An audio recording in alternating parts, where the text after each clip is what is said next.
Magandang araw mga lods. Yan. Dito na naman tayo sa ating ipunan. Yan. Yan. Ngayon araw ng Lunes mga lods. Yan.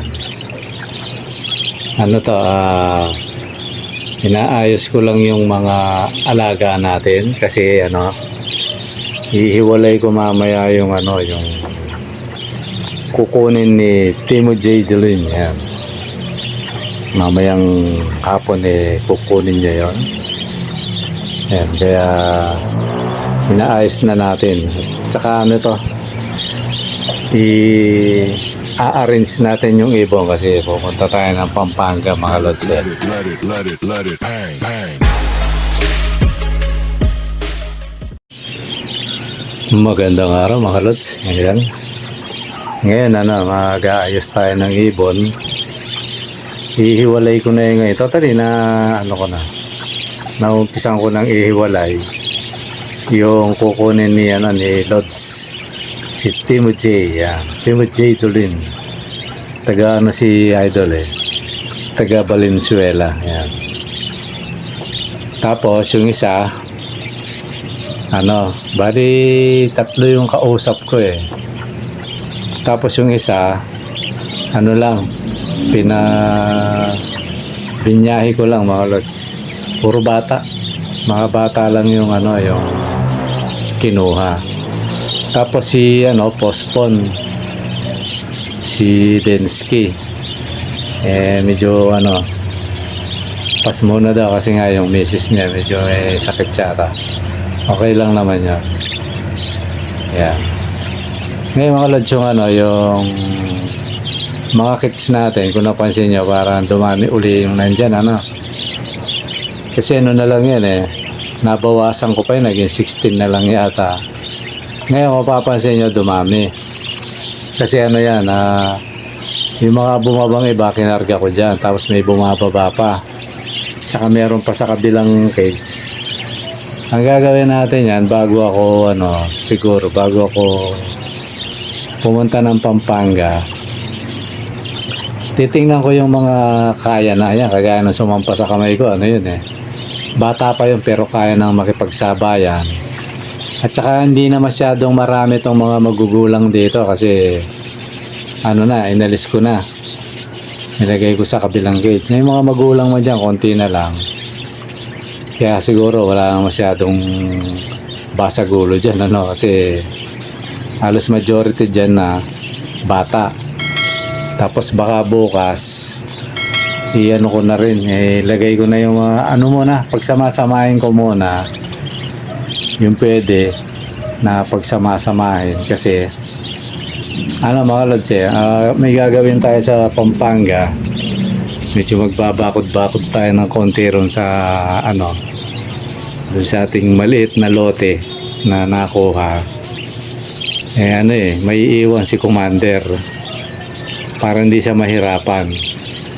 Siguro mag-iisa-isahin na lang niya yung mga yung mga breeder. Tuturo ko na lang sa kanya kung alin yung merong inakay. Nalagyan ko na lang ng marka siguro. Siguro sabihin ko, ayan, yung dalawa yung pakainan, ibig sabihin may inakay yan. Yan kaya damihan mo. Pero yung walang isa lang yung pakainan na pares, so ibig sabihin konti lang ang pakakain. Yan, parang gano'n na lang yung ko dyan kay Commander para hindi siya masyado mahirapan. Tapos yung ko nga medyo pinakawalan ko muna sa huwag lang mabuksan yung pinto, hindi naman mawawala yan. Yan, para hindi siya mahirapan. Ang medyo lang yun sa may bungad kasi medyo lalakad ng konti. Kaya lang kasi nakasalang hindi pwedeng baklasin pag samasamahin. Kaya siguro tsatsagayin na lang ni Commander. Turuan ko na lang sana yung gagawin niya. Pag nilagyan niya pandalawang araw. Yan. Siguro gagawin ko ganito. Pag umalis na ako, bago ako umalis, yung maghapon nila hanggang bukas may pagkain na. Tapos pakakainin na lang ni Commander kinabukasan nga. Ganun na lang siguro. Ito, medyo risk sa akin to kasi pag nagkamali na hindi napakain to, todas tong mga to kasi ano yan eh. Hindi ubrang 3 araw na hindi makakain yan, Lods. Totally, sa 2 araw, tagilid yan. Kaya yung ginagawa ko, ano yan. Pag umalis ako, kinakargaan ko marami. Di baling naksayado, okay lang yun. Kaysa naman madali, di ba? No? Kaya, ayun. Tapos, sana pag nagpapakain si Mrs. walang makawala. Kasi ano yan eh. Yung mga nasa labas, ilang cage pa yun. Bali, 1, 2, 3, 4, 5. Medyo risk yun kasi pagbukas sumabay eh. Kasi yung mga kids na yan, mga tatalino yan, mga Lods. Alam nila kung sino yung madalas magpakain. Kumbaga, kapado ka na nila. Kilala nila kung sino yung nagpapakain. Kaya pag iba yung makaharap, yan, medyo makamatakot o mailang, may tendency, pag umilap yan, baka umalpas yan. Kaya, siguro ingat na lang si Commander pag iniwan ko siya. Tapos yung nasa loob naman, yung lahat ng pwedeng pagsasamahin ko muna lahat. Para para pag nilatag niya yung pagkain, lang, isang kainan lang, hindi na hiwa-hiwalay. Pwede nga lang yung mga breeder, pag sama-samahin, kaya hindi ubre. Ayan, medyo may iris na konti, tapos meron pang yung nakikita nyo, di ba, yung gumagalang mga ilan. Yung iba nga, naikulong ko na eh. Yung iba, na-out ko na. Yan, kaya kung mapapansin nyo, wala na 10 yun. Na lang yata, 7. Yung nakakawala. Tapos yung 2 doon, pares yun. Yung 2 yung nilagyan ko ng nest box. Patali, naglilimlim na yan eh. Papagbalik ko, mamisa na yung mga Lods. Kaya medyo sana walang madisgrasya sa mga alaga natin, kasi first time ni Commander na iiwanan kung gano'n na matagal-tagal. Kailangan natin mga Lods eh. Kung pwede lang baunin yung mga alaga natin, babaunin natin yan eh. Kaya lang, hindi pwede. Ngayon mga Lods, nahiwalay na natin yung kukunin ni Timo J. Si Timo J. Dolin yan. Although pa yan, kulang pa dyan eh. Kinuha pa akong 2 pares para makapamili siya yan. Bali, kinuha ni Lods 3 pares. Tapos, dinagdagan ko pa siya ng 1 piraso lang kasi tumawad na si Lods eh. Kaya, okay na yun. Tsaka solid yung mga naibigay ko sa kanya. Yan. Sabi ko nga sa kanya, yung pinagtuturo ko yan, kinokorsyonada nung yan. Kaya lang, hindi ko maibigay pa dati. Ngayon siyempre medyo rin, pandagdag din yun sa pamasahe natin. Kaya yan, binigay ko na sa kanya kasi maraming pababa. Kaya sabi ko yan, mga binigay ko, mga magaganda, mga solid yung naibigay ko mga Lods. Kaya siguro antayin ko na lang si Lods nito maya. Kaya ikakat ko muna to, tapos pagdating niya, ayun, tsaka natin babalikan ang ating mga ibon mga Lods. Ayan si Lods, si Timo J. Yeah. Thank you. Kumuha. At least nakuha na niya yung sa kanya. Ayun, Lods, salamat sa pagkuha uli. Ayun. Sa susunod ulit. Totally, yung nanalo, di ba? Apo. Kaya inaba ko yung next raffle, baka manalo ulit. Ano yun, baka pagdating ko na siguro. Okay, opo. Kasi na yun kailangan ko nang tapusin yung sa Pampanga. Ngayon, may natira pa ako, 2. Kuha na, meron pa. Okay, Lods, salamat sa iyo. Thank you. Baka may gusto ko i-shoutout. Shoutout kay Jessa de Guzman, ang aking mahal na misis. Kain na. Shoutout, ma'am. Kay Commander ni Lods. Okay, salamat sa iyo, Lods. Bye. Ayun mga lods, nakuha na ni ni Idol yung yung kanyang ibon yan. Kaya salamat sa iyo lods sa Timo J yan. Timo J Dulin yan. Taga ano yan mga idol, Valenzuela. Yan lods, salamat sa iyo at shout out din sa iyo pati kay commander mo ayan at na pampadagdag rin yun, kumbaga pandagdag pamasahe rin yung pauwi mga lods. Ngayon balik na tayo rito sa ibon. Si Densky siguro tsaka na kasi nagsabi naman siya. Ayan, sa lahat na kumuha ng aking ibon, maraming salamat sa inyo mga lods. Yung iba hindi ko na sensya na kayo mga lods, hindi ko na i-picture. Tsaka minsan yung iba nakakalimutan ko at yung iba ayaw naman talaga mga lods. Kaya ayan, maraming salamat sa inyo. Pang rin to, pandagdag gasolina rin kumbaga. Ayan, balik tayo sa pinag-uusapan natin kanina mga lods. Ayun, gaya ng sabi ko kanina, totally medyo mahaba-haba yung oras mga lods Yung kaninang video yun kinat ko lang kumbaga sa shooting nag-tape ako ng umaga, tapos yung pagdating ni Lods. Pero yung mga video kagaya nito, sinyot ko na to para bang nagsasalita ako may video kasi ni-ready ko na talaga. Nantay ko lang si Lods, talagang sabi ko mamaya na ako magbablog kasi hindi ko lang kung matutuloy siya o hindi. Pero naman, habang nag-aayos ako sa taas kanina, si Lods nag-chat. Sabi niya kararating lang, totally lasing ko na yun nung nag-chat siya Kaya sabi niya siguro hindi, mag-aalas 5, sabi niya aalas 5 siya aalis. Yan. Kasi malapit lang naman, ang bilis nga niya Kaya yun, okay na, nairaos na yung natin sa kanya. Salamat Lods.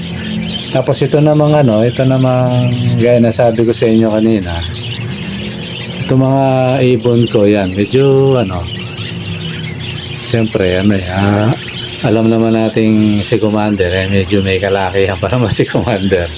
Hirap nga umakyat din sabi ko alalay na lang, sabi ko talagang ganun kailangan nating tapusin yun kailangan nating gawin pa lang yan mga lods, araw pa lang ang bibilangin paano pag gano'n gagawin ko na, diba ayan, yan din minsan yung pag nag-aalaga ka ng ibon, kahit anong kahit anong pet yan lalo na ibon medyo mahirap medyo mahirap iwanan niya kasi siya maliliit, tapos medyo hiwa-hiwalay, may kahirapan din pakainin. Gaya na sabi ko nga sa inyo, pag ako nagpakain mahina 1 oras. May kasama ng tanghod yun, kasi inabot pa akong 2 oras si Mrs. may pasok. Sabi ko pag bumangon ka ng maaga, yan ituturuan ko na lang kasi ganoon talaga mga lods yan din yung pag nag-iibon tayo tapos may pupuntahan tayo, yan nakakapigil yan, kumbaga may gusto kang puntahan, naalala mo. Yan. Ako dati wala akong alaga, pag nagbakasyon ako 1 linggo, nung buhay pa si nanay, nabot pa akong nabot pa ako ng halos 1 buwan. Kung wala rin lang akong ginagawa rito, umuwi ako Pero nung nagkaibon ako, limitado na mga lods. Hindi kagaya siya nung yung mga bato-batong alaga ako dati. Madali lang hindi maselan Ayun, basta binigyan mo yan tubig, okay na, tapos na. Tsaka mahina lang kumain mga yun.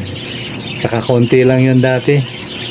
Nung umuwi-uwi ako, hindi pa sila ganun karami yung mga bato-bato ko, kaya okay lang. Pero itong mga kids natin, gaya niya, no? Natapat pa sa ano, yung may mga inakay, tapos pababa. Ang medyo alalahanin ko nito, ano, yung kasi yung may ugali yung parakit sa mga lods eh. Pag yung malaki na yung inakay, tapos magsiselos yan. Ginugurgur. Totally, may ilan na yung binaba ko na ano eh. Talagang ginugurgur eh. Kaya meron pa akong ano, mga ilang araw bago umuwi sa Pampanga. Siguro ano, babarasuhin ko na yung ano, yung basta tumuto ka ng konti kasi meron namang ano yan eh, mga bata eh. Susubuan na lang siguro yung mga yan. Kasi baka gurgurin, sayang mga lods. Ilang linggo nating inantay tapos mamamatay lang eh, sayang. Yung nga sa may malaking kids, ano eh, puti narinig ko, may iyak. Nung pagkakit ko, nasa baba na siya. Although malaki yung kids, ibig sabihin, pagbagsak pa lang, nasaktan na yung ibon eh. Tinutukasan ng ano, ng kak.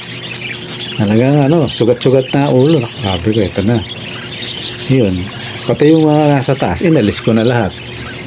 Yan, mangitlog muna siya uli, di ba? Ano, yung hen. Inalis ko muna kasi kawawa eh. Tapos, meron din dun sa may ano, ganun din.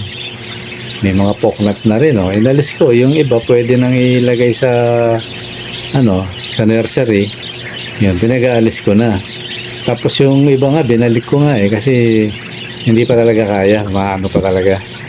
Kumbaga sa bata, gumagapang pa. Kaya, yan yung medyo risk sa pag-ibon pag may mga lakad tayo, di ba, no? At sana yung kagaya rito na dito lang ako nagtatrabaho, yan, paggabi nandito na ako, walang problema. Yan Pampanga, hindi ko pwedeng gawing balintawak mga lods.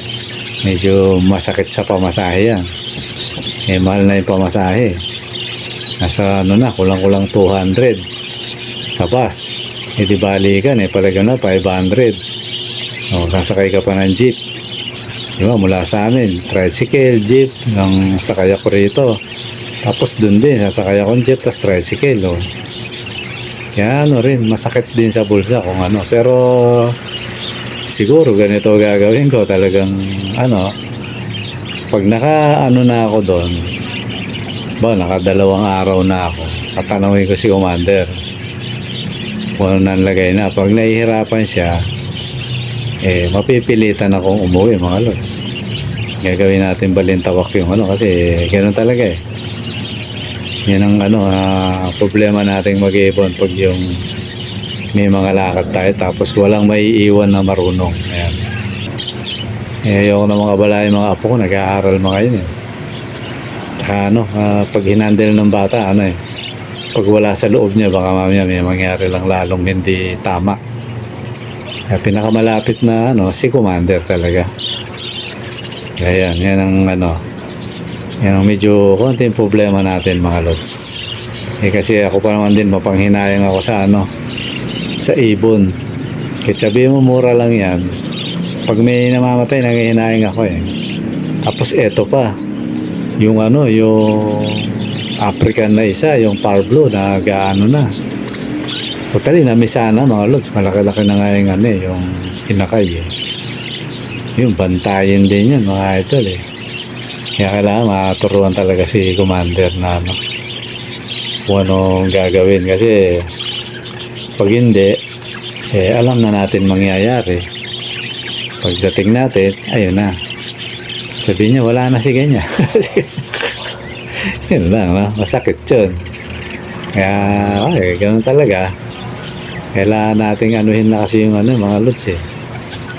Kailangan ko lang gawin. Kasi ano eh, pag nabakura natin yun, totally, hindi pa final yung ano kasi hindi pa nasilip yun eh. Yung sabihin talagang final na sukat, ano, subdivide, kumbaga. Pero ano naman, halos kasi meron ng guide eh. Meron na akong guide doon. Eh, ano man yun, yung babakuran ko naman, eh, ano pa lang naman, kawayan. Eh, ano naman yun, pag medyo kung nagkamali kami konti, kasi alam naman sa lupa, 2 inches lang pinagtatalunan niya. Pero bayaw ko lang naman ng may-ari nun eh. Ang problema, maibenta niya yung kabila. Baka mamaya maging problema. Pero ano naman, siguro kung ang gagawin ko siguro, ano na lang. Di ba lang ano eh, ako yung mapakonti. Ba, pumasok ako ng 2 inches, okay lang. Huwag lang akong papasok kasi mahirap yun eh. Daming nakiking ko sa ganyan, kapirasong lupa eh. Eh, ayaw nating mangyari yan mga lods. Kaya ano, kaya tinemporary ko muna. Kasi kung pasintada ko yun, pasisilip ko na yan eh. Gagastos na naman ako mga lods. Eh, wala pa tayong pera. Kaya pagtsagaan muna natin yan, yung mga kawayan. Maraming kawayan sa amin eh. Although may gastos din kahit pa paano. Siyempre yung magtatabas. Tapos yung gagawa. Assemble na namin dun sa bahay ni Bernard. Tapos malapit kasi dun sa kanya yun eh. Tapos yan ano na, hakutin na lang namin ang kolong-kolong ni Bayaw yan. Alamin ko yung motor ni Bayaw. Ngayon yun ang format. Kasi ano rin yun eh, may distancer rin yun eh, yung ano, yung kukuhanan ng kawayan tsaka yung pag-a-assemblean, tapos yung salote ko medyo ano rin, hindi pwedeng buhatin ng mano-mano, kaya talaga isakay mo. Kaya ayun, medyo ano, buti na lang meron akong ano, may barkada ako yan, handang umano sa akin. Pero ano naman yun, siyempre bibigyan natin kahit pa paano eh, ano yun eh, ayoko namang ano, mahirap yung puro libre, may ano yun mahirap, nakakahiya, di ba no? Kahit pa paano siguro bigyan natin. Tapos yan, katulong ko rin yung si Kuya Ray. Yan, sabi ko tulungan mo si ano, si Bernard, sabi ko pag ano, habang wala pa ako. Matali, inaano na nila yun eh. No, baka inumpisa na nilang putulin yung mga kabayan kasi matagal yun, mga lods. Linisin mo pa. Mga sa bukid alam yan eh, linisin mo bago mo tabasin kasi hindi ka makakuha ng kawayan kung walang ano, kung walang yung pantabas. Sabihin tatabasin mo yung mga tinik-tinik. Yan, yun yung ano, kaya ayaw man natin yung mga ibon natin eh may iwan pang sumandali ano. Ang hirap mga lods ano ko. Ngayon pala parang problema na ako eh.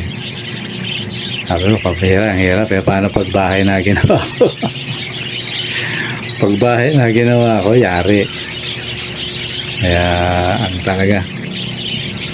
Ano eh, hindi ko naman madali ng buo yan kasi wala naman tayong budget mga lods. Yan no. Mabuting kung pag nagukay kami, makatipak ako ng ginto, yun. Swerte, di ba ano? Eh kaso malabo pa sa ano yun, sa tinta ng pusit mga lods. Tsaka hindi tayo maasa sa ganon, yung mga ganong ano, kailangan talaga pagsikapan, di ba mga lods ano. So yun lang siguro mga lods, sa muli sa mga bumili yan, maraming salamat sa inyo. Okay, ano, mahirap eh, hindi ayaw pa pangalan nun eh. Minsan may mga ganong ano bumibili eh. Ayaw nilang ano, ilan na yung ganyan na pumili sa akin, ayaw nilang i-vlog. Yan, maliban na lang kasi siyempre tinatanong ko rin mga yan mga lods. Pero si ano naman, si Timo J, ayan, okay naman. Pag binabanggit ko yan, okay yan mga yan. Okay mga lods, siguro hanggang dito muna at maraming salamat sa panonood. Bye bye.